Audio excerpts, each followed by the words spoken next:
Finally মাহঁতৰ Delhi trip শেষ হ'ল। আজি যাব ওলালে গুৱাহাটী।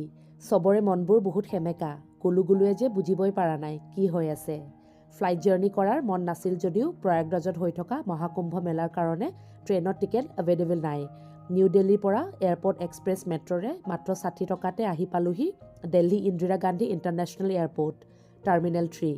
ফ্লাইট অৱশ্যে ৰাতি 8:35 কিন্তু ট্ৰেইন বা ফ্লাইট থাকিলে সদায় আগতীয়াকৈ আহিলে নিজৰ কাৰণেই ভাল আৰু অকণমান উজুও হৈ পৰে। তাতে আৰু ইহঁতৰ এগালমান টালি টোপোলা। কিমান যে বেয়া লাগে নহয়নে কাৰোবাক চি অফ কৰাৰ টাইমখিনি।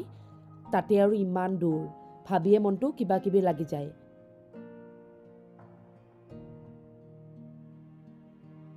আইতাকহঁতৰ কাৰণে নাতিনীয়েক এনেও বৰ প্ৰিয়। তাতে আৰু ঘৰৰ এটাই সৰু পোৱালি। আইতাক জেঠাইক আজি যাবগৈ বুলি গুলুগুলুৱে লাষ্টৰ পিনে অলপ হ'লেও উমান পালে। বাৰে বাৰে মুখ কেইখনলৈ চাই হুমুনিয়া কাঢ়ি আছে। বেচেৰাই একো ক'বলৈহে পাৰা নাই। গোটেইটো একেবাৰে কান্দো কান্দো অৱস্থা। মুখখন চালেই বেয়া লাগে।